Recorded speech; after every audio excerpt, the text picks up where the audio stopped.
അന്വേഷണങ്ങളുടെ അൽഗോരിതത്തിലേക്ക് സ്വാഗതം. സത്യത്തിൽ വളരെ ഔപചാരികമായ ഒരു പതിവ് വാക്യം എന്ന നിലക്കാണ് എല്ലാ എപ്പിസോഡുകളിലും അന്വേഷണങ്ങളുടെ അൽഗോരിതത്തിലേക്ക് സ്വാഗതം എന്ന് പറഞ്ഞുകൊണ്ടിരിക്കുന്നത്. പക്ഷേ അല്പം ആഴത്തിൽ ആലോചിച്ചാൽ നമുക്കറിയാൻ കഴിയും, അന്വേഷണത്തിന് അവധി പ്രഖ്യാപിക്കപ്പെടുന്ന, ചർച്ചകൾ ചീഞ്ഞു പോകുന്ന, വിമർശനങ്ങൾക്ക് വിലങ്ങ് വീഴുന്ന ഒരു കാലത്തിലൂടെയാണ് നാം ഇന്ന് അസ്വസ്ഥമായി കടന്നു പോകുന്നത്. അന്വേഷണങ്ങളുടെ അൽഗോരിതത്തിൻ്റെ ഈ എപ്പിസോഡ് ചെയ്യുമ്പോൾ എൻ്റെ മുമ്പിലുള്ള റിസാല ആഴ്ചപ്പതിപ്പിൽ മലയാളത്തിൻ്റെ മാസ്റ്റർ ജീനിയസുകളിലൊരാളായ കടമ്മനിട്ടയുടെ കവിതയുടെ ഏറ്റവും പ്രസക്തമായ വരികളാണ് ഞാൻ കാണുന്നത്. കണ്ണു വേണം ഇരുപുറം എപ്പോഴും. അദ്ദേഹം നമ്മെ ഓർമ്മിപ്പിച്ചു, കണ്ണു വേണം, അണയാത്ത ഉൾക്കണ്ണ്. അന്വേഷണങ്ങളുടെ അൽഗോരിതത്തിൻ്റെ ഉള്ളടക്കം എന്ന് പറയുന്നത് ഈ ഉൾക്കണ്ണിനെ കുറേ കൂടി സൂക്ഷ്മമാക്കാൻ, സജീവമാക്കാൻ, സർഗാത്മകമാക്കാൻ നിരന്തരമായ ശ്രമം.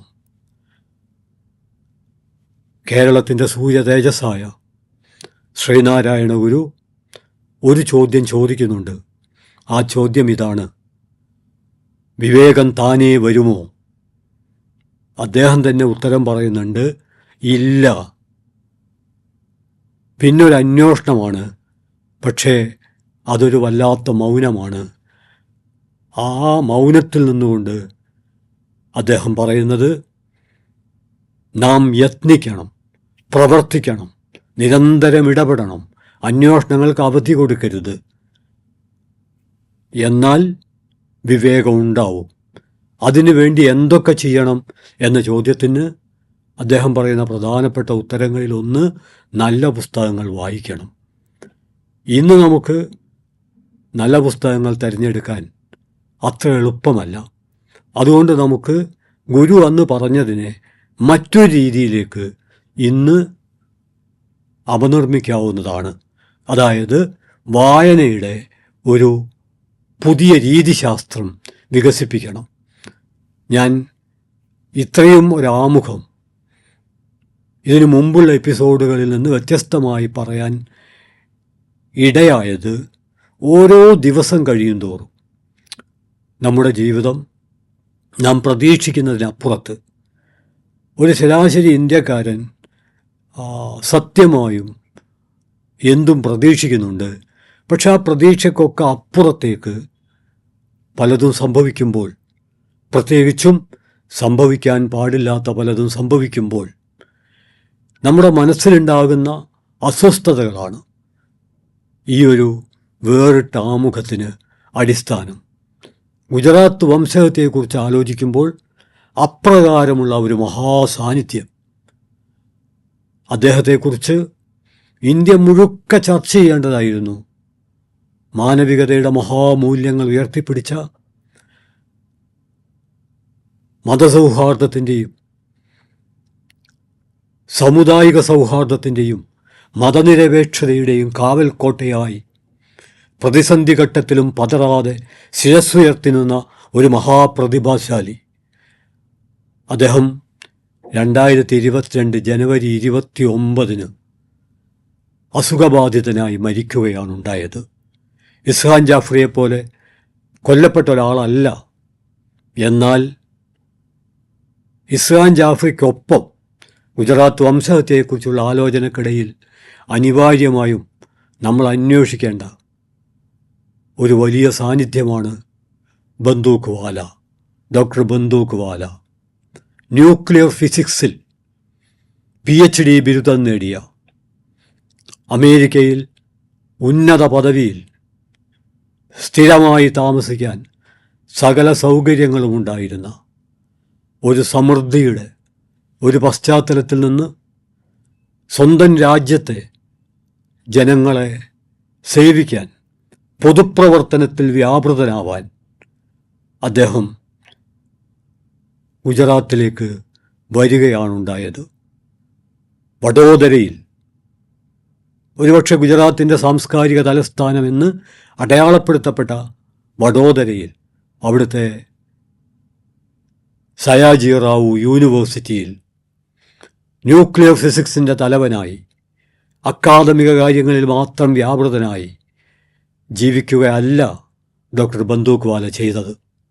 ഞാൻ ബന്ദൂക്വാല എന്ന് ആവർത്തിച്ച് പറയാൻ കാരണം, ഗുജറാത്ത് വംശഹത്യയെക്കുറിച്ച് കാര്യമായി ആലോചിക്കുന്ന, ചിന്തിക്കുന്ന എൻ്റെ പല സുഹൃത്തുക്കളോടും ബന്ദൂക്വാലയെക്കുറിച്ച് പറഞ്ഞപ്പോൾ അവർക്ക് പെട്ടെന്ന് അദ്ദേഹത്തെ ഓർത്തെടുക്കാൻ കഴിയാതെ പോവുകയാണുണ്ടായത്. അത് അവരുടെ കുറ്റമല്ല. ഞാൻ നേരത്തെ പറഞ്ഞു, 2022 ജനുവരി 29 അദ്ദേഹം മരിച്ചപ്പോൾ മലയാളത്തിലെ പത്രങ്ങളിലും ചെറിയൊരു വാർത്ത വന്നിരുന്നു. പക്ഷേ ആ വാർത്തയല്ല സത്യത്തിൽ ബന്ദൂക്വാല. അതുകൊണ്ട് ബന്ദൂക്വാലയുടെ ഒരു ജീവിതത്തിലൂടെ നാം കടന്നു പോകുമ്പോൾ, നേരത്തെ പറഞ്ഞ പോലെ അക്കാദമിക രംഗത്ത് ഏറ്റവും ഉന്നതമായ മികവ് പുലർത്തിയ ഒരു മഹാപ്രതിഭ, പേരുകേട്ട ഒരു സർവകലാശാല അധ്യാപകൻ, എഴുത്തുകാരൻ, പ്രഭാഷകൻ, അതിനൊക്കെ പുറമെ ഏറ്റവും അടിത്തട്ടിലുള്ള ന്യൂനപക്ഷങ്ങളുടെയും ദളിതരുടെയും സാംസ്കാരികവും വിദ്യാഭ്യാസപരവുമായ അത്യുന്നതിക്ക് വേണ്ടി അത്യധ്വാനം ചെയ്ത,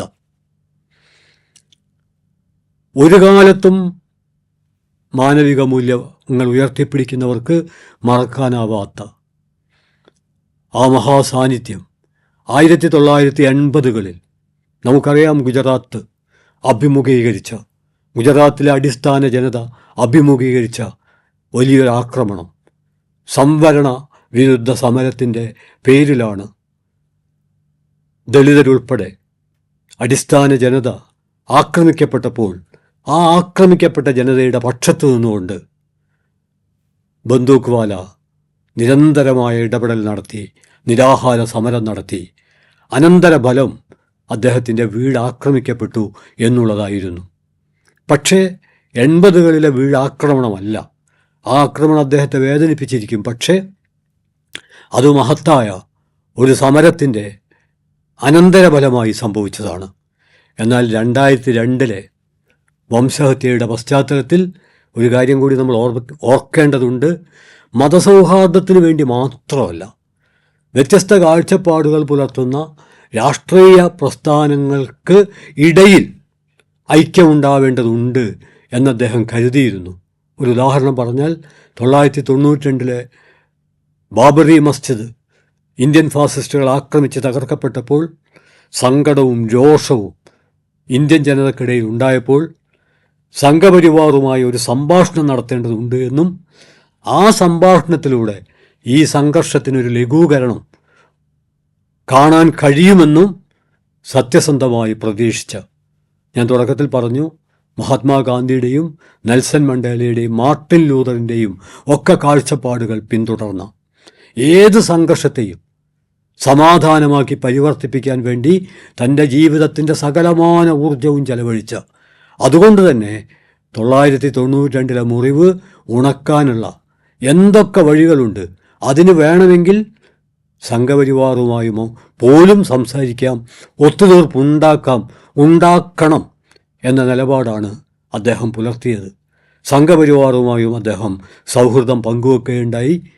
അതിൻ്റെ ഭാഗമായി 2022 ഫെബ്രുവരി 26 സവർക്കറുടെ ചരമദിനത്തോടനുബന്ധിച്ചുള്ള അനുസ്മരണ പ്രഭാഷണം നടത്താൻ അവർ തിരഞ്ഞെടുത്തത് ബന്ദൂക്വാലയാണ് എന്നോർക്കുമ്പോൾ ബന്ദൂക്വാല എത്രമാത്രം സർവസമ്മതനായിരുന്നു എന്ന് സ്വയം വ്യക്തമാണ്. പക്ഷേ സർവസമ്മതനാണ് എന്ന് പറയുമ്പോൾ എല്ലാ ജനവിരുദ്ധ ആശയങ്ങളുടെയും താഴെ ബന്ദൂക്വാല ഞാനും യോജിക്കുന്നു എന്ന തരത്തിൽ ഒപ്പുവെച്ചു കൊടുത്തു എന്ന് കരുതരുത്. അദ്ദേഹത്തിന് ആശയപരമായ ദാർഢ്യം ഉണ്ടായിരുന്നു. അതുകൊണ്ട് തന്നെ 2002 ഫെബ്രുവരി 26 സവർക്കർ അനുസ്മരണ പ്രഭാഷണത്തിൽ ബന്ദൂക്വാല പറഞ്ഞു, ഇന്ത്യക്കാരുടെ മുമ്പിൽ 2 വഴികളാണുള്ളത്. ഒന്ന് മഹാത്മാഗാന്ധിയുടെ വഴിയാണ്, സ്നേഹത്തിൻ്റെ, സൗഹൃദത്തിൻ്റെ, ഒത്തുചേരലിൻ്റെ, ഒന്നിക്കലിൻ്റെ, വൈവിധ്യങ്ങൾക്കിടയിൽ, വ്യത്യസ്തതകൾക്കിടയിൽ നമ്മൾ ഇന്ത്യക്കാർ എന്ന വ്യത്യസ്ത മതവിശ്വാസികളായിരിക്കുമ്പോഴും വ്യത്യസ്ത കാഴ്ചപ്പാട് പുലർത്തുമ്പോഴും നമ്മൾ ഒന്ന് എന്ന ഒന്നിച്ചു ചേരലിൻ്റെ, എല്ലാറ്റിനെയും ഉൾക്കൊള്ളലിൻ്റെ, ഇൻക്ലൂസീവ് ആവുന്നതിൻ്റെ വഴിയാണ്. അത് സാമുദായിക സൗഹാർദ്ദത്തിൻ്റെ വഴിയാണ്, മതമൈത്രിയുടെ വഴിയാണ്. രണ്ടാമത്തെ വഴി സവർക്കറുടേതാണ്. അത് പുറന്തള്ളലിൻ്റെ വഴിയാണ്. അത് പുണ്യഭൂമിയായി നമ്മുടെ മാതൃഭൂമിയെ അടയാളപ്പെടുത്തുകയും ആ അടയാളപ്പെടുത്തലിലൂടെ വലിയൊരു വിഭാഗത്തെ പുറന്തള്ളുകയുമാണ് ചെയ്യുന്നത്. എന്നിട്ട് സവർക്കർ അനുസ്മരണ പ്രഭാഷണത്തിൽ അദ്ദേഹം അടിവരയിട്ടു, ആവർത്തിച്ചു പറഞ്ഞു, നാം സ്വീകരിക്കേണ്ടത് മഹാത്മാഗാന്ധിയുടെ വഴിയാണ്. ഞാനിതിവിടെ എടുത്തു പറയാൻ കാരണം, ഈ പ്രഭാഷണം അദ്ദേഹം നടത്തുന്നത് 2002 ഫെബ്രുവരി 26 48 മണിക്കൂറുകൾക്ക് ശേഷം ഗുജറാത്തിൽ എന്ത് സംഭവിച്ചു? 2002 ഫെബ്രുവരി 28 എന്ത് സംഭവിച്ചു? പലതും സംഭവിച്ചു. സംഭവിക്കാൻ പാടില്ലാത്ത ഒരുപാട് കാര്യങ്ങൾ സംഭവിച്ചു. തെരുവുകളിലൂടെ എത്രയോ ചോര നിലവിളിച്ചുകൊണ്ടൊഴുകിപ്പോയി. എത്രയോ പ്രാണൻ കരിയില കണക്ക് പറന്നുപോയി. നിസ്സഹായരും നിഷ്കളങ്കരുമായ എത്രയെത്രയോ കുഞ്ഞുങ്ങൾ തങ്ങൾക്ക് എന്താണ് സംഭവിക്കുന്നത് എന്നറിയുന്നതിന് മുമ്പേ അവസാനിച്ചു പോയി. ഭൂമിയിലേക്ക് അത്ഭുതാതരങ്ങളോടെ കണ്ണു തുറക്കാൻ പോകുന്ന ഗർഭപാത്രത്തിലെ കുഞ്ഞുങ്ങൾ പോലും ഇല്ലാതാക്കപ്പെട്ടു. ഈ സമയത്ത് തന്നെയാണ് സമുദായ മൈത്രിയുടെ കാവൽഭടനായ ബന്ദൂക്വാലയുടെ വീട് ആക്രമിക്കാൻ, ബന്ദൂക്വാലയെയും മകളെയും കൊല്ലാൻ അക്രമാസക്തമായ ഒരു ജനക്കൂട്ടം കടന്നു വരുന്നത്. ബന്ദൂക്വാല അമ്പരന്നു. ആ പ്രദേശത്ത് വ്യത്യസ്ത സാമൂഹ്യ വിഭാഗങ്ങൾക്കിടയിൽ സുപരിചിതനാണ്. അടിസ്ഥാന ജനവിഭാഗത്തിൻ്റെ ആവശ്യങ്ങൾക്ക് അവർക്കൊപ്പം എന്ത് ത്യാഗം സഹിച്ചു നിൽക്കുന്ന ആളാണ് എന്നെല്ലാവർക്കും അറിയാവുന്നതാണ്.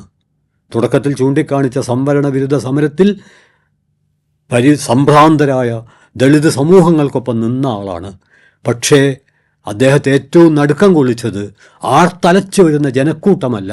ആ ജനക്കൂട്ടത്തിൻ്റെ മുമ്പിൽ ഏതൊരു അടിസ്ഥാന വർഗത്തിന് വേണ്ടിയാണോ താൻ ഒരിക്കൽ പ്രയാസങ്ങൾ അനുഭവിച്ചത്, അന്ന് തൻ്റെ വീട് ആക്രമിക്കപ്പെട്ടത്, അതേ സാമൂഹ്യ വിഭാഗത്തിൽപ്പെട്ടവരും ഈ ആർത്തലച്ചു വരുന്ന ജനക്കൂട്ടത്തിനൊപ്പം ഉണ്ടല്ലോ എന്ന് കണ്ടപ്പോൾ ബന്ദൂക്വാല സത്യത്തിൽ തളർന്നുപോയി. പക്ഷേ അത്ഭുതം, ഗുജറാത്ത് പോലുള്ള ഒരു സംസ്ഥാനത്തിൽ പോലും മനുഷ്യത്വം അവസാനിച്ചിട്ടില്ല എന്നതിൻ്റെ ഏറ്റവും ഗംഭീരമായ തെളിവായിരുന്നു ബന്ദൂക്വാലയെയും കുടുംബത്തെയും അദ്ദേഹത്തിൻ്റെ വീടിനെയും രക്ഷിക്കാൻ അദ്ദേഹത്തിൻ്റെ ചുറ്റുമുള്ള പ്രദേശത്തിലെ ഹിന്ദു സമൂഹം അതെടുത്തു പറയാൻ കാരണമുണ്ട്. ബന്ദൂക്വാല എല്ലായ്പ്പോഴും ഒരു മതത്തിൽപ്പെട്ടവർ ഒരു ചേരിയായി, ഒരു ഭാഗമായി വേറിട്ട് താമസിക്കുന്ന സമ്പ്രദായത്തെ പൂർണ്ണമായും എതിർക്കുകയും മനുഷ്യർ ഇടകലർന്ന് വേണം ജീവിക്കാൻ എന്ന തത്വം ഉയർത്തിപ്പിടിക്കുകയുമാണ്. അതുതന്നെയാണല്ലോ വിദ്യാഭ്യാസത്തിൻ്റെ മൗലികമായ ഏറ്റവും പ്രധാനപ്പെട്ട ഒന്നാമത്തെ തത്വവും, ലേണിംഗ് ടു ലിവ് ടുഗദർ, ഒരുമിച്ച് ജീവിക്കാനുള്ള പരിശീലനം. വിദ്യാഭ്യാസത്തിൻ്റെ 4 തൂണുകളെപ്പറ്റി പറയുമ്പോൾ ജാക്കോസ് ഡീലേഴ്സ് മുന്നോട്ട് വെക്കുന്ന, നമുക്കെല്ലാവർക്കും അറിയാവുന്ന ഏറ്റവും പ്രധാനപ്പെട്ട തത്വമാണ് നിരവധി വൈവിധ്യങ്ങൾ, വ്യത്യസ്തതകൾ, അതെല്ലാം പരസ്പരം പങ്കുവെച്ചുകൊണ്ട് ഒന്നിച്ച് ജീവിക്കാൻ കഴിയുക എന്നുള്ളത്. അതുകൊണ്ട് ഓരോ വിഭാഗവും ഓരോ പ്രദേശത്ത് മാത്രമായി ഒതുങ്ങി കഴിയുന്നതിന് പകരം എല്ലാവരും ഒരുമിച്ച് താമസിക്കുന്ന, അതേസമയം സ്വന്തം വൈവിധ്യങ്ങൾ, ആചാരങ്ങൾ, അനുഷ്ഠാനങ്ങൾ, വിശ്വാസങ്ങൾ, അഭിരുചികൾ ഇതൊക്കെ നിലനിർത്താനുള്ള അവകാശം ഉണ്ടായിരിക്കണമെന്ന, അതുകൊണ്ട് തന്നെ അദ്ദേഹം താമസിച്ചത് വ്യത്യസ്ത സാമൂഹ്യ വിഭാഗങ്ങൾ, അദ്ദേഹത്തിന് രക്ഷയായതും അതേ സാമൂഹ്യ വിഭാഗങ്ങൾ. എന്നാൽ ബന്ദൂക്വാല രക്ഷപ്പെട്ടില്ല. അദ്ദേഹത്തിൻ്റെ വീട് രക്ഷപ്പെട്ടില്ല. ആക്രമികൾ വീണ്ടും തിരിച്ചു വന്നു, കൂടുതൽ കരുത്തരായി. ആദ്യം അദ്ദേഹത്തെ രക്ഷിച്ച അയൽക്കാരെ ആക്രമിച്ചു. പിന്നീട് ബന്ദൂക്വാലയുടെ വീടിന് തീ കൊളുത്തി. ബന്ദൂക്വാലയും മകളും എങ്ങനെയൊക്കെയോ രക്ഷപ്പെട്ടെങ്കിലും അദ്ദേഹത്തിൻ്റെ മനസ്സിൽ അദ്ദേഹത്തിൻ്റെ പ്രിയപ്പെട്ട മൂല്യങ്ങൾ. ആമുഖത്തിൽ പറഞ്ഞു, ഇഹ്സാൻ ജാഫ്രിയും ബന്ദൂക്വാലയും തമ്മിൽ ഒരു താരതമ്യവുമില്ല. താരതമ്യമുണ്ട്. രണ്ടുപേരും പൊതുപ്രവർത്തകരാണ്. രണ്ടുപേരും പത്രപ്രവർത്തനത്തിലും സാഹിത്യത്തിലുമൊക്കെ താല്പര്യമുള്ളവരും അതിൽ വ്യാപരിക്കുന്നവരുമാണ്. എന്നാൽ ഇഹ്സാൻ ജാഫ്രി കൊല്ലപ്പെട്ടെങ്കിൽ ബന്ദൂക്വാലക്ക് സ്വാഭാവിക മരണം തന്നെയാണ് ഉണ്ടായത്. പക്ഷേ 2002 അദ്ദേഹത്തിൻ്റെ പ്രിയപ്പെട്ട മൂല്യങ്ങളാണ് അദ്ദേഹത്തിൻ്റെ കൺമുമ്പിൽ കൊല ചെയ്യപ്പെട്ടത്.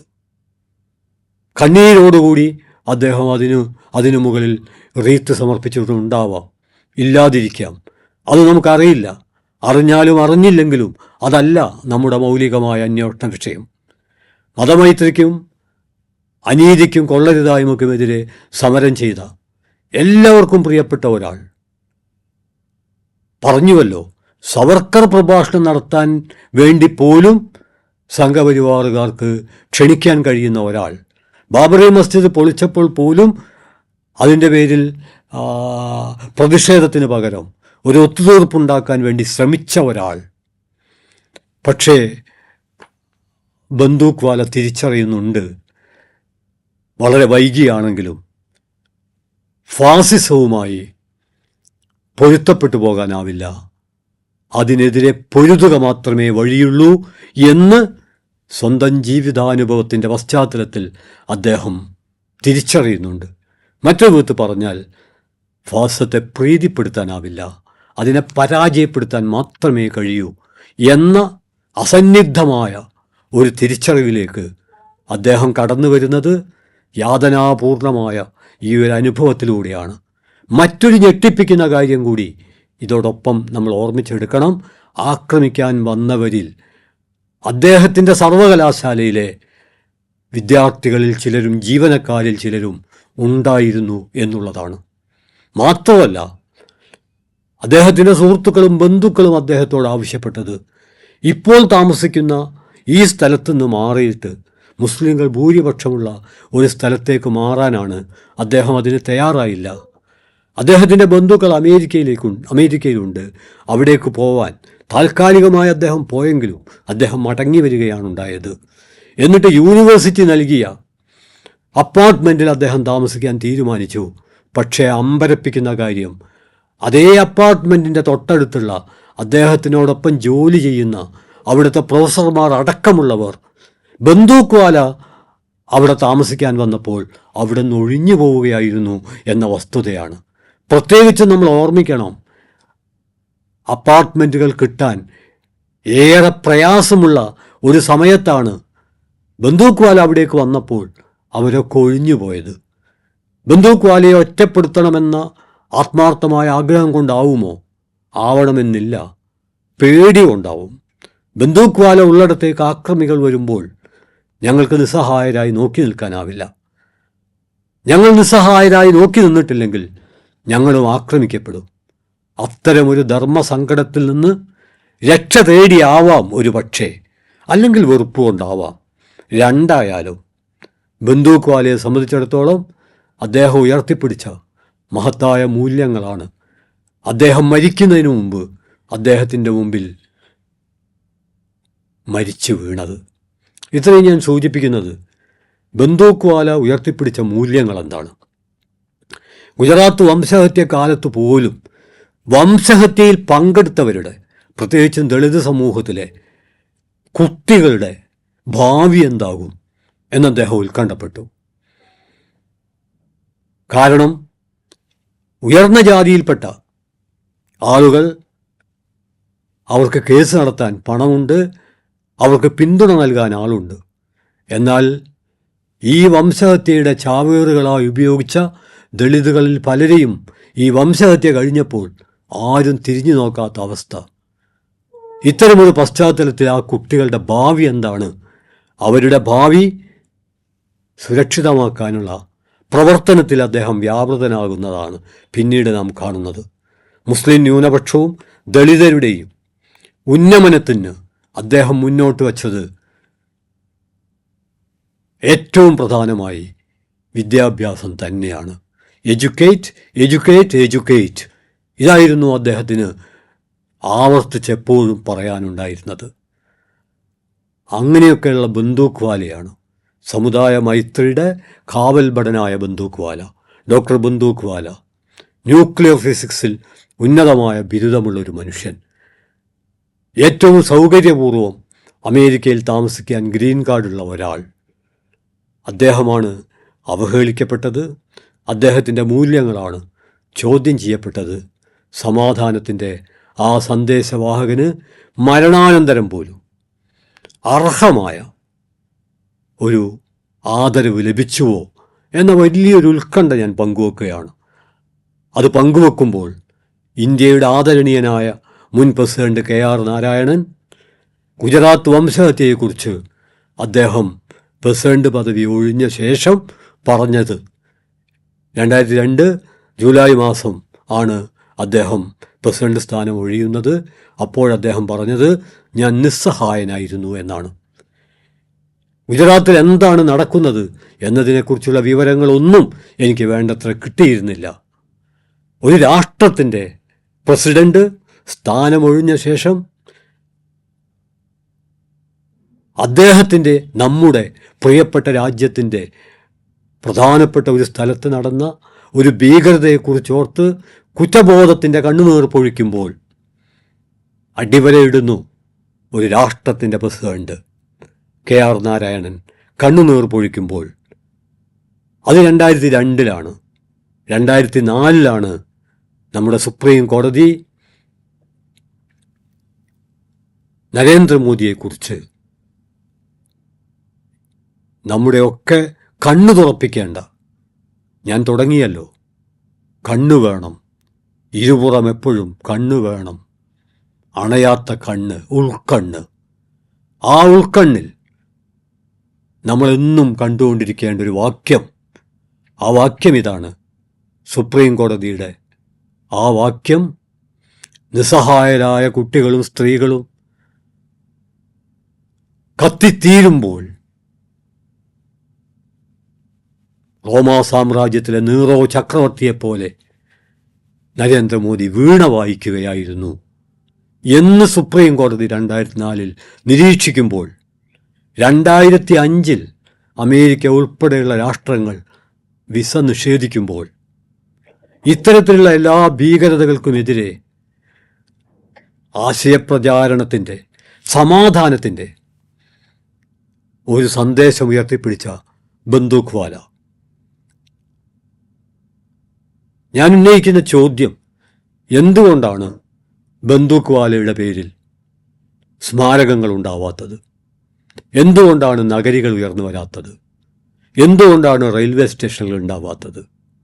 കാരണം ഒരു രാജ്യത്ത് സംഘർഷം ഉണ്ടാവുമ്പോൾ ആ സംഘർഷം അവസാനിപ്പിച്ച് സമാധാനം പുനഃസ്ഥാപിക്കാൻ വേണ്ടി ജീവിതം സമ്പൂർണമായി സമർപ്പിച്ച ഏത് മനുഷ്യനെയും ആ രാഷ്ട്രം ആദരിക്കേണ്ടതുണ്ട്. ഏതർത്ഥത്തിലും ആദരിക്കപ്പെടേണ്ട ഒരാളാണ് ബന്ദൂഖ്വാല. അതുകൊണ്ട് ഗുജറാത്ത് വംശഹത്യ നമ്മുടെ മുമ്പിൽ അവതരിപ്പിക്കുന്ന എത്രയെത്രയോ ചിത്രങ്ങളുണ്ട്. അതിലൊരു ചിത്രം ബന്ദൂഖ്വാലയുടേതാണ്.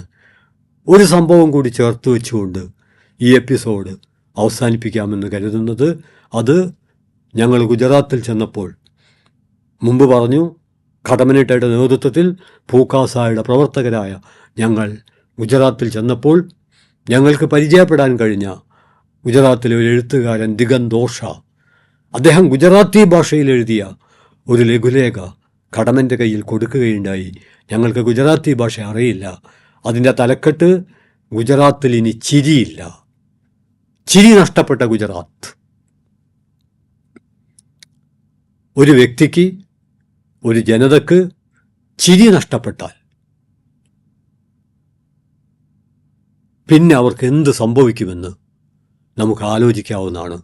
ജീവിതത്തിൻ്റെ ഒരുപാട് ദുരിതങ്ങൾ, സങ്കടങ്ങൾ, മുറിവുകൾ, ഇതെല്ലാം നമ്മൾ മറികടക്കുന്നത്, അതിനുള്ള മരുന്നായി പ്രവർത്തിക്കുന്നത് നമ്മുടെ ഉള്ളിൻ്റെ ഉള്ളിൽ നിന്ന് വരുന്ന ചിരിയാണ്.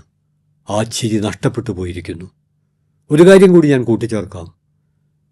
ഉറ്റവരും ഉടയവരും നഷ്ടപ്പെട്ട, ഉപ്പയും ഉമ്മയും നഷ്ടപ്പെട്ട എത്രയെത്രയോ കുട്ടികൾ പല മനഃശാസ്ത്ര കേന്ദ്രങ്ങളിലും മനഃശാസ്ത്രജ്ഞന്മാർക്കും മനഃശാസ്ത്രത്തിനും വെല്ലുവിളി ഉയർത്തിക്കൊണ്ട് അതേക്കുറിച്ചുള്ള പഠനങ്ങൾ വന്നിട്ടുണ്ട്. ആ കുട്ടികൾ ചിരിക്കുന്നില്ല, അവർ തുറച്ചു നോക്കുകയാണ്. കൊഞ്ചിക്കളിക്കേണ്ട ഒരു പ്രായത്തിൽ അവർക്ക് അമിതമായ ഗൗരവം വന്നുയർന്നിരിക്കുന്നു. അവർ വരയ്ക്കുന്നത് കിളികളെയല്ല, വിടർന്നു നിൽക്കുന്ന പൂക്കളല്ല, ഒഴുകുന്ന അരുവികളല്ല. അവർ ചായം നൽകുന്നത് മഴവില്ലുകൾക്കല്ല, മറിച്ച് കത്തിക്കരിഞ്ഞ മൃതദേഹങ്ങളാണ് അവരുടെ വരകളിൽ ആവർത്തിക്കപ്പെടുന്നത്. കത്തിക്കരിഞ്ഞ വീടുകളാണ് അവരുടെ വരകളിൽ ആവർത്തിക്കപ്പെടുന്നത്. ഗുജറാത്ത് സത്യത്തിൽ നമ്മുടെ മുമ്പിൽ ഉന്നയിക്കുന്നത് ഒരുപക്ഷേ ഇന്ന് നമ്മൾ കടന്നു പോകുന്ന ഒരു ലോക പശ്ചാത്തലത്തിൽ ഒരു വിധേനയും താരതമ്യം സാധ്യമല്ല. എങ്കിലും ഞാൻ ഈ കുട്ടികളെക്കുറിച്ച് പറയുമ്പോൾ എല്ലാ ഫ്രെയിമും പൊളിച്ചിട്ട് എൻ്റെ മനസ്സിലേക്ക് കടന്നു വരുന്നത് ഗസയാണ്. ഗുജറാത്തും ഗസയും തമ്മിൽ ആ വിധത്തിലുള്ള ഒരു താരതമ്യവും സാധ്യമാവില്ല.